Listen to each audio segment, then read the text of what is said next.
Espero no dormiros, porque es una hora muy mala. Confiamos en que no. Entonces espero entreteneros. A ver, yo he titulado las cámaras de despliegue con su tamaño sí importa, porque seguramente nosotros que todos conocemos de cámaras sabéis de lo que yo iba a hablar. Pero mucha gente cuando yo he dicho que iba a hablar de cámaras detective pensaba que iba a venir con las músicas caminos a hablar de ello, ¿no? Entonces, por eso lo titulé así, porque realmente, aunque parezca mentira, estas son las cámaras detective. A ver, yo lo primero que quiero hacer es una definición, porque he encontrado poca bibliografía, pocos artículos, algunos de época, y en ninguno he encontrado una definición. No voy a hablar de las placas, no voy a hablar de por qué se llama detective, para ti, para tal, pero ninguna definición. Y yo he propuesto esta. No sé, no creo que tenga un diccionario, pero creo que es la propiedad. Es una cámara de cajón de placas de vidrio que no necesita ser recargada con cada toma, ya que dispone de un sistema para aportar varias placas y controlar el paso entre una y otra. Yo creo que aquí resumo un poco lo que luego veremos que son las típicas características de una cámara detective. ¿Cómo se llaman? Yo las he llamado detective porque es la palabra que normalmente se utiliza en España, pero en el mundo anglosajón se suele utilizar magazine también o play cámaras. Detective es el nombre que se le dio al principio, su mentor le llamó detective, pero no porque fuese para los detectives, que mucha gente piensa, porque era para ellos, no, era porque era discreta, simplemente. ¿Que luego se utiliza para los detectives? Vale. ¿Que luego se utiliza mucho con la prensa? Pues evidentemente. Y en alguna bibliografía se llama hand camera, pero el problema que hay con esto es que es el nombre, o sea, cámara de mano, es el nombre que se ha utilizado para muchísimas cámaras en todo esto de la fotografía. Entonces tú pones el término en internet y no te sale nada relacionados con las cámaras detectives. Aunque luego encuentres algún artículo de cámaras detectives, que les den ese nombre. ¿Cuál es la principal novedad de estas cámaras? Su discreción y facilidad de transporte. Es curioso que las primeras cámaras se vendían algunas como si no fuesen cámaras. Es decir, con forma de libro, a veces vendían la cámara y decían tanto dinero, bolso para esconderla, tanto más. O sea, había bolsos tipo, pues como los bolsos de médico de toda la vida antiguos, pues ese tipo de bolsos se ponían encima de la cámara, se tapaban, se abría una ventanita y entonces se utilizaba la cámara. Simplemente a veces era una caja que tenía una puertecita y a veces no parecía una cámara y a veces venía envuelta en un paquete de verdad. O sea, te vendían papel y cuerda para asemejar. Esto es un anuncio, ves aquí al hombre, y el anuncio dice literalmente: esta cámara tiene forma de caja y está cuidadosamente cubierta con papel rayado de lino marrón y atada con una cuerda con un paquete común y corriente, el cual tiene la apariencia exacta. El objetivo es disfrazar, eso es bastante importante en este tema, su uso real y permitir tomar una fotografía sin levantar la más mínima sospecha. O sea, espérate, nacido con este fin. Parece mentira que con este tamaño se pretendiese, y con este tamaño y que estas no son más grandes. También llama la atención que muchos de los carteles, o sea, anuncios que he encontrado hacen hincapié en que es fácil utilizarla, ¿no? Como veis ahí, la fotografía realizada rápidamente con esta cámara también se hace bien y con el menor esfuerzo posible y pérdida de tiempo, paciencia o temperamento. Como si hacer una foto necesitas un temperamento especial. Para que los fotógrafos pasen por colinas y valles. Hasta ahora como que el ir con una cámara al trípode era complicado. A los jóvenes o aquellos que deseen hacer una inversión moderada en aparatos fotográficos y aparatos de todos los precios para adaptarse a todas las clases. Hasta ahora, evidentemente, la fotografía había sido de clase alta. Hay una cosa que yo como estudiante quiero guardar. Si alguna vez alguien se pone a investigar los anuncios de fotografía, me llama la atención que en muchos momentos históricos en que ha habido novedades fotográficas se ha hecho mucho hincapié en captar a los jóvenes. O sea, me llama la atención que cada vez que cuando empezó la película, cuando empezaron esas cámaras, muchos anuncios dicen los jóvenes, los niños, las cámaras Boy, todo eso, se hace con esta idea. Yo creo que es un poco para convencer de que luego sigan adquiriendo más cámaras. Están las de los jóvenes y luego las de los mayores. Este es un anuncio y se ve claramente que están en mitad del campo fumando con el perrito, el caballo y las dos cámaras. Esa es la intención. La cronología de estas cámaras. Como hemos visto esta mañana y como todos sabemos, hasta el 70 son las placas húmedas. Era muy difícil que no fuesen fotógrafos profesionales. En el 71 se incorpora la placa seca, lo que democratiza en parte la fotografía. Y en el 80 Tomás Boras, no sé si en inglés, es que me llama la atención un apellido inglés, presenta este proyecto. Es un proyecto, en el 81 consigue la patente, pero nunca se fabrica. Al menos no se tiene constancia de que se haya fabricado esa cámara. En el 85, parecidos a esta patente del 81, se fabrican las Smith, que son estas, pero no se comercializan. O sea, se fabrican, se presentan, no se comercializan. Las primeras que se comercializan son en el 87, que son la Fácil, que es esta que vemos aquí. Y es curioso porque esto es el 87, tened en cuenta que el 4 de diciembre del 88, Kodak saca su rollo de película. Entonces dices, bueno, pues han venido para morir. No, no vienen para morir, igual que no murieron las cámaras de fuelle de placas, porque jamás se podía conseguir la calidad, con un rollo de calidad de las placas. Entonces, aproximadamente durante 30 años conviven las cámaras de cajón de rollo con las cámaras de cajón de vídeo. En la década de los años 30 empezaron a desaparecer. Esta es una de las últimas que yo tengo constancia, en el 22, una Luminor, pero por un vídeo que Adolfo me dio de la Asociación Argentina, en Argentina y en Brasil, por lo visto siguieron una década más funcionando. ¿Cómo son las cámaras? Bueno, como veis aquí, levanto un poquito, son cámaras generalmente muy grandes, utilizan placas de vidrio, sistema de raíles para mover esas placas y están muy limitadas en aperturas, velocidades, están muy limitadas. Los tamaños. Esto es lo que yo tengo, 28 y 13, pero las primeras eran bastante más grandes. Había algunas que además en vez de ser así como en vertical, eran en horizontal, ahora explicaré por qué, llegaban a medir 40 centímetros. Entonces 40 centímetros una cámara, así, para esconderla bajo el brazo es un poco complicado. ¿Vale? ¿Cómo son las placas? O sea, las planchas para cortar las placas. Nada, esto es súper sencillo. Muchas veces simplemente es un metal a que se le ha doblado los laterales para sujetarlo. Estas son placas comercializadas, pero Adolfo lo sabe que tiene una que están hechas de latas de productos, porque simplemente ese modelo es coger un molde y doblarlos. Y luego en ellas se metía, como es este caso, la placa. ¿Cómo se cambiaba? O sea, ¿cómo se conseguía que estas placas, sin que sacásemos y las metiésemos, se colocasen en su sitio y se pudiese sacar más fotografías?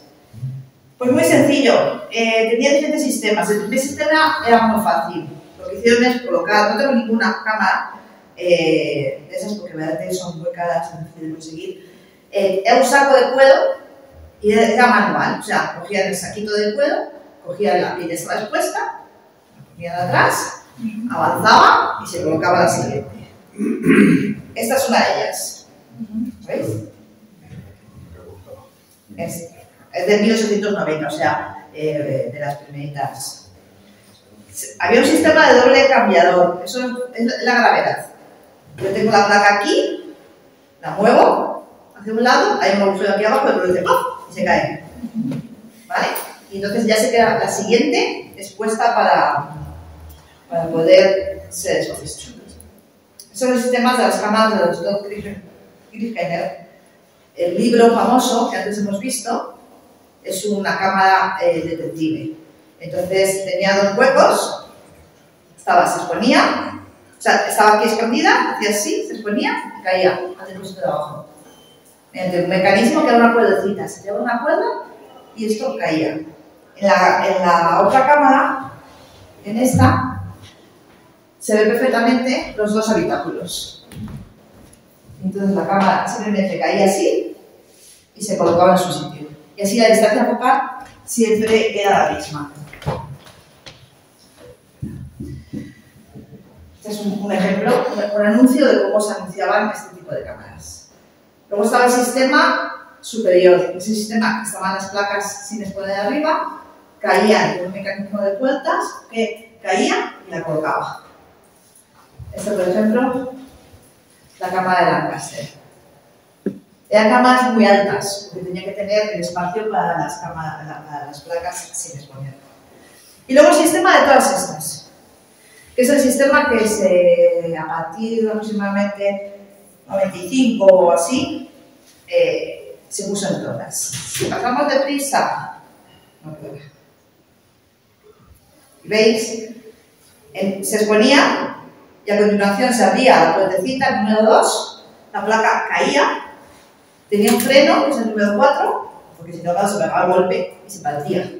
Y una vez que caía en ese freno, ya caía, se deslizaba y se colocaba en su sitio. Y el muelle ayudaba a que la siguiente se colocase en su sitio. Claro, y pensar que simplemente era hacer así. ¿Sí? O sea, que antes sí era discreto, porque tú ibas con tu gabardina, que vas así y de pronto hacías. Ya está. Bueno, que disparaban, que podías sacar una velocidad de disparo. Sí, o sea, ya podías hacer un disparo prácticamente continuo. Porque había algunas que sí que tenías que subir, pero que otras quedan así. O sea, luego cuando el rollo que pasaba era más lento que estas cámaras. Extensión, pero cuando te disparas, no paras el jugador, cae todo encima de la placa, son dos mecanismos diferentes. Dos diferentes. O sea, tú disparas y luego le das a la palanca. Entonces, ahora veremos, por ejemplo, esto es un ejemplo, porque esto ya no es solo que fuese así, sino que se vendía así. O sea, esto es una foto de un anuncio en el que se anuncia este tipo de cámara y veis que pone no expuesta y abajo son las expuestas. Porque date cuenta que había cámaras que se podía meter hasta 24 placas seguidas. O sea, en el fondo estás pasando de placas unitarias, que bueno, si me he acabado de decir eso, a 24 disparos continuos.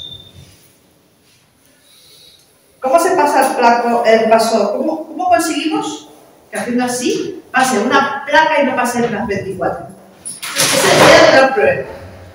¿Vale? Entonces, hay muchos sistemas, todos están basados en que cae una y sujeta a la siguiente.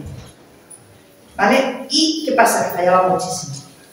O sea, las dobles exposiciones eran algo muy habitual. O al revés, cabieses y se cayesen dos en vez de una. Os voy a poner un vídeo. Los tipos de paso de las placas son muy variados. Vamos a ver alguno, en este caso es un sistema que tiene la palanca en la parte superior y simplemente accionándola lo que conseguimos es que por una parte vayamos hacia un lado y una vez que la placa pasa un poco, el sistema cae. Habéis visto que es súper sencillo. Es que había todavía sistemas aún más sencillos. Este es el sistema de las italianas El mudas. sistema de las cámaras Moody era muy sencillo pero eficaz. Se movía a través de este dial lateral y se basaba en que tenía una especie de escuadra y a la vez que dejaba caer una de las placas, la otra lateral sujetaba a la siguiente. Y luego, a volver de nuevo, ya la situaba en su sitio. O sea, era tremendamente sencillo y eficaz. ¿Y entonces para qué estaba el muelle? Pues efectivamente para que esa segunda placa se colocase en su sitio. Os iba a enseñar. No sé cuál es la mía. Bueno, voy a mirar esta. Es la negra, creo. La negra, sí. Es Este es un sistema patentado y entonces lo que hacían es que ya no solamente que aquí estuviese el cuello, sino para que siempre estuviese bien sujeto, tenía esta, estaba el muelle y siempre se aseguraban de que estuviesen bien apretadas.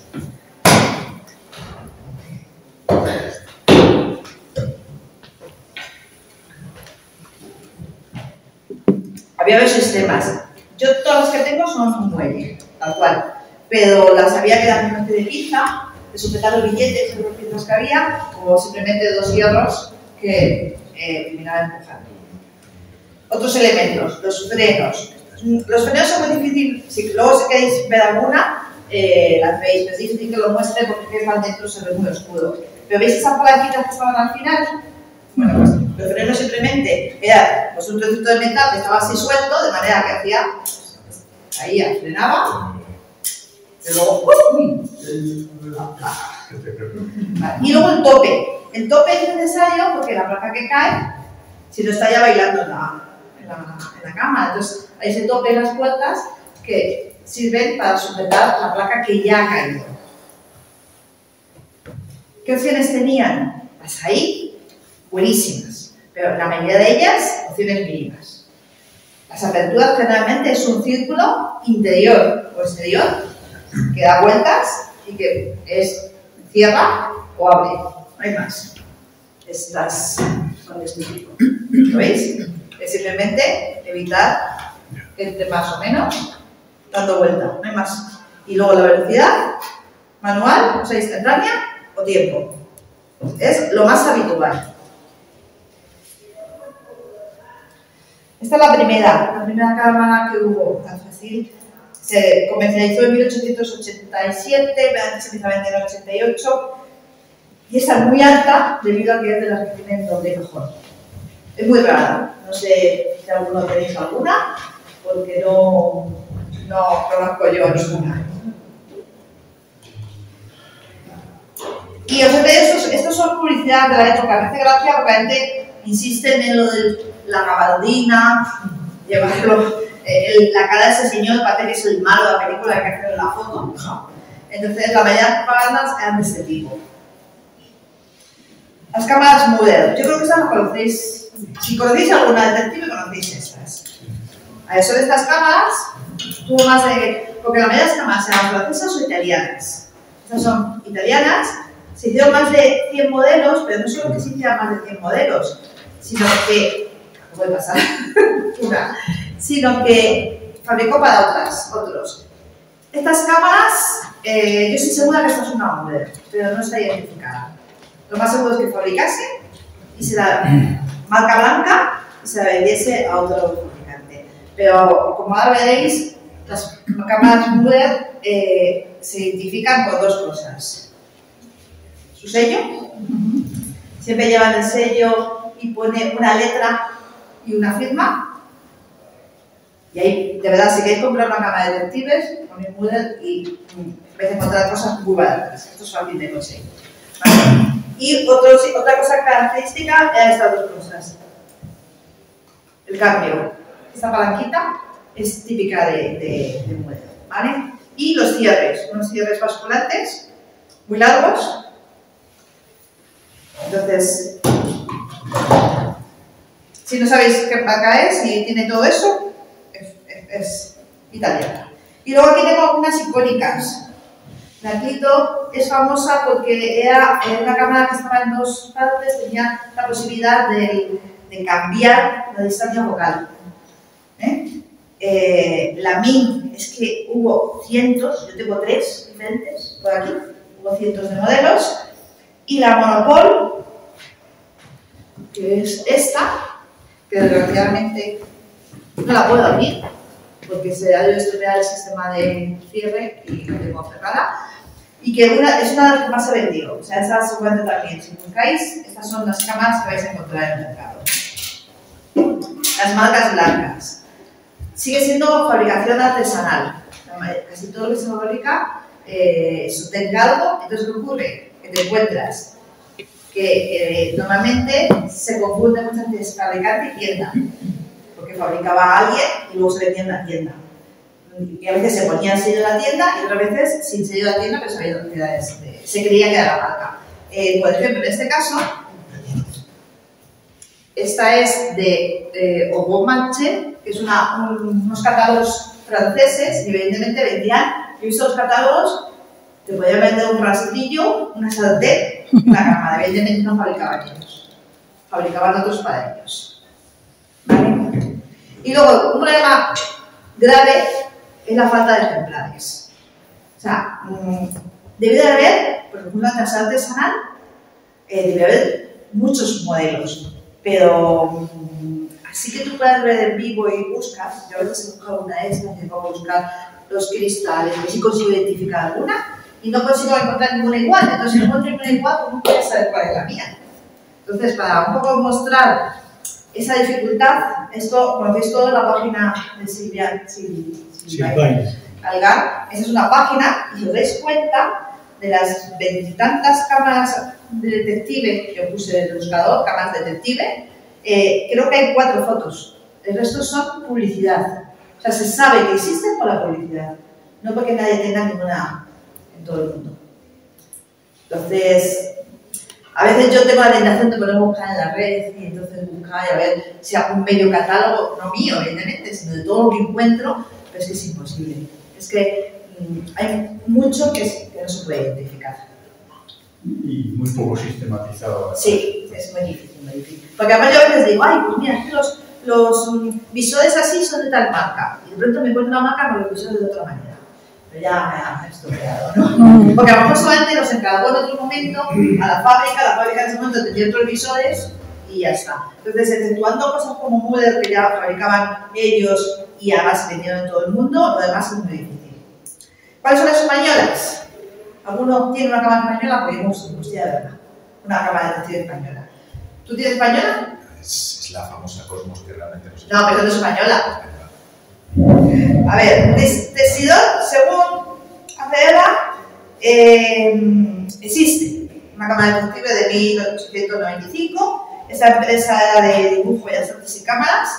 Él dice en su catálogo que casi no hay ejemplares. No sé qué significa eso. No hay fotos. No he visto nunca ninguna. Gloria López también en su catálogo tiene alguna. Entonces, tenemos fe que creemos en ello. La segunda cámara se sabe que existe por esta foto. Es una empresa catalana, pero aquí hay un problema. Yo también tengo mi duda de que sea española. ¿Por qué? Porque tenía mucha relación con una fábrica francesa. Entonces, aunque estaba rotulada en español, ¿quién nos dice que no se hizo en Francia y se comercializó aquí en España? Aunque la empresa... Sin embargo, en el catálogo te pone que son constructores. Sí, pero como tiene tanta relación con la marca francesa, ¿qué es lo que se construye allí? ¿Qué es lo que... Pero bueno, esta la consideramos española. Y luego está el tercer caso, que Acera primero la considera española, luego decide cambiar de opinión por una razón. Y es que Cosmos Fotográfico, que era una casa catalana, vendía cámaras Cosmos. Claro, si se llama Cosmos, que vende cámaras Cosmos, 2 y 2 son 4, pues no. Porque las cámaras Cosmos son cámaras italianas. ¿Vale? De Gianni. Puesto 2 y solo una. ¿Vale? Si os dais cuenta, los logos son diferentes, pero pueden provocar mucho equívoco. Entonces, conclusión, existen 2 y yo no las he visto. ¿Tú tienes alguna? ¿No? Existen 2 y yo no las he visto. Pero una cosa, ¿no puede ser una evolución del logo? Porque hay muchas cartas. No, porque existe la cámara, o sea, existe la marca Vignani, que es su cámara, Cosmos. O sea, se sabe que existe Cosmos italiana y Cosmos española. Y entonces las cámaras que vendía Cosmos española era la italiana. Lo que pasa es que, claro, tú ves un catálogo, Cosmos vende Cosmos y piensas que es lo mismo.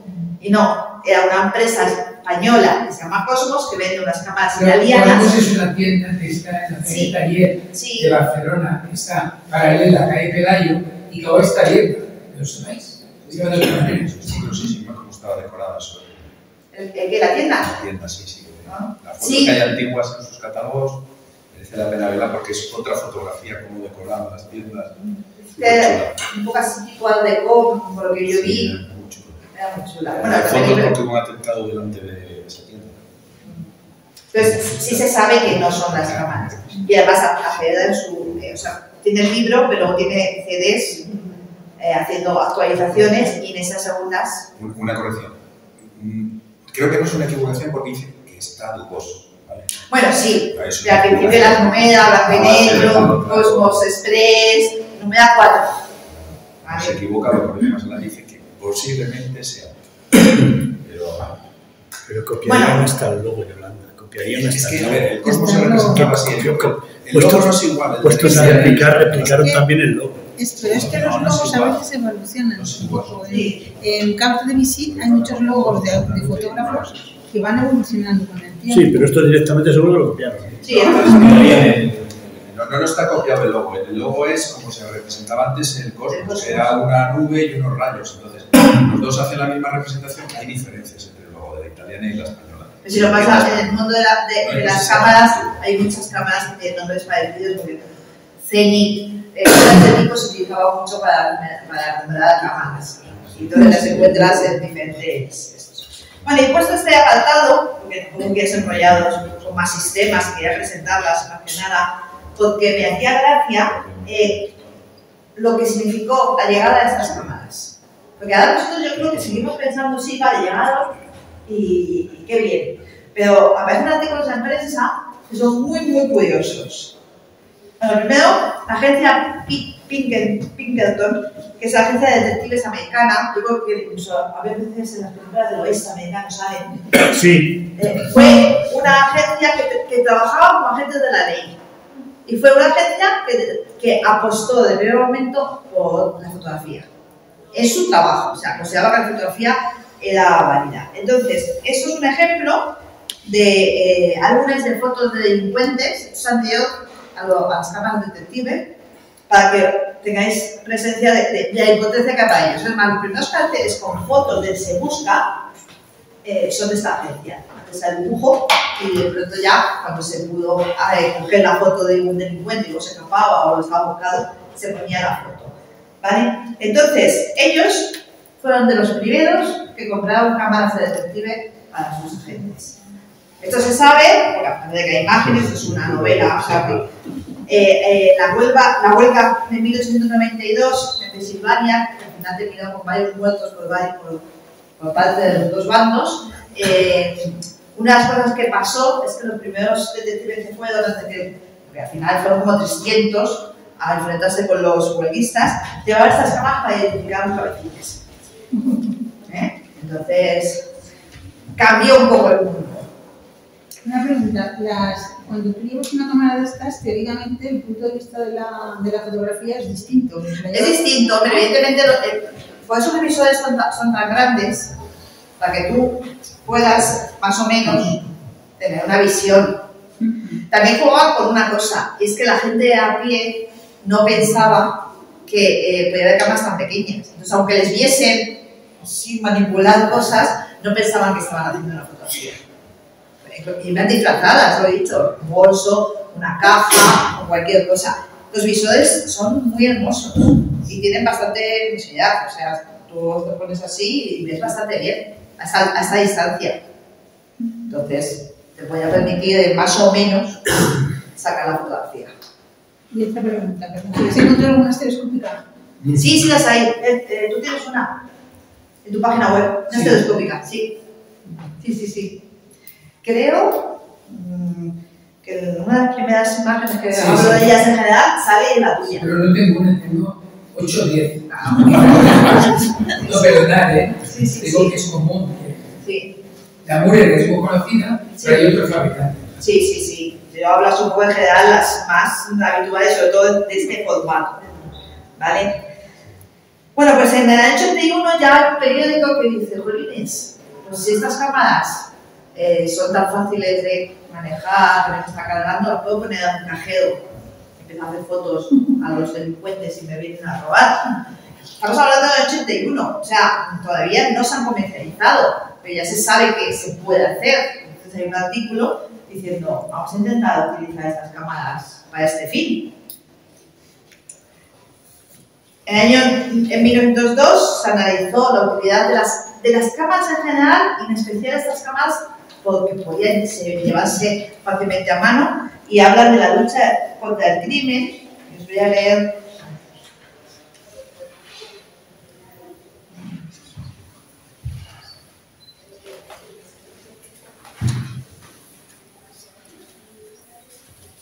Dice, probablemente pocas las decenas de miles de personas que se interesan por la fotografía tienen una idea clara de su valor como detector de delitos, aunque esta sea una de las más interesantes de todas de sus muchas facetas. O sea, ya se considera que la fotografía ya no es solamente usual de sacar fotos, sino que vale para otras cosas. Esto me ha hecho mucha gracia. Resulta que en una escuela deciden que no se puede levantar la mano, o sea, para pegar con una bala un niño por encima del hombro del maestro. Y los niños se quejan de que este pega con saña. Como era su palabra contra el profesor, pues no les hacen caso. Un niño que tiene un padre con la cámara detective se la lleva a la escuela, hace una fotografía y demuestra que el profesor levanta la mano. ¿Qué pasa? Cuando el director lo vio, pues no tuvo un remedio que castigar al profesor, pero al niño le castigó a escribir 400 veces no se juega en clase. Porque consideraban que haber estado con la cámara de fotos era un juego. Otra curiosidad.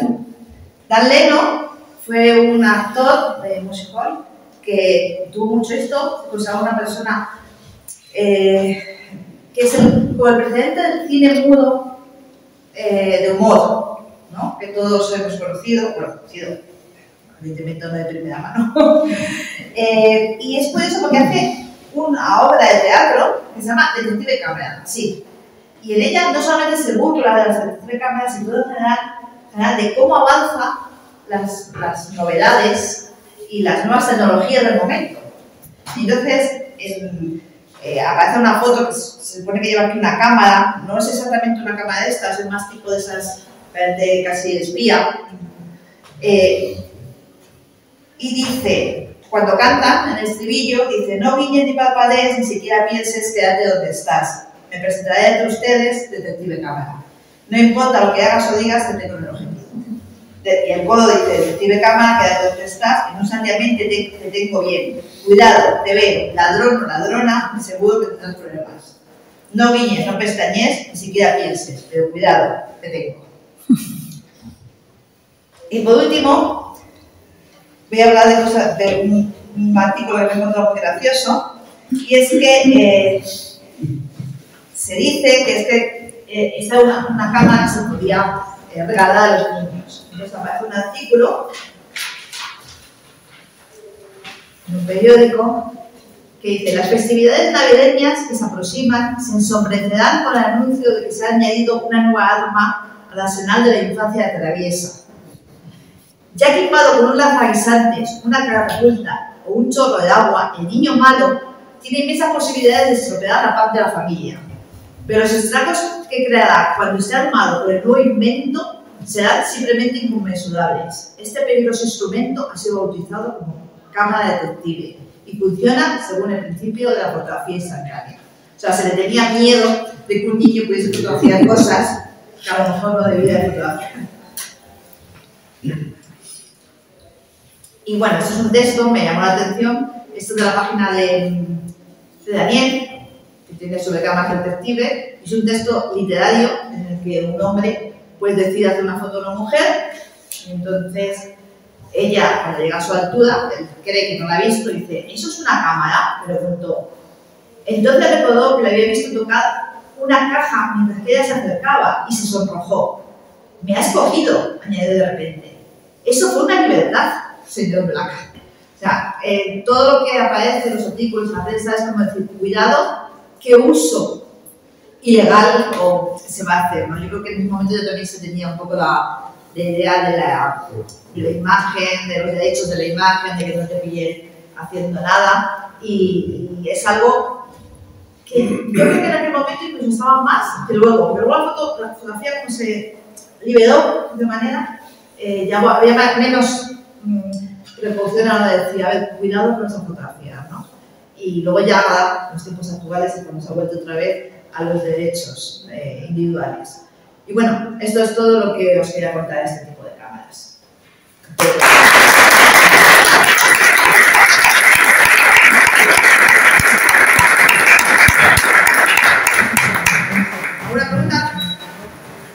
con tu nombre es inspiración fotográfica. ¿De qué? El nombre. Ah, ese logo es mío, lo he hecho yo, me lo hice yo. Mira el prototipo de sigue un poco el... Pero de fondo es muy sencillo, ¿no? Sí, pero esa es más. Ya, pues es que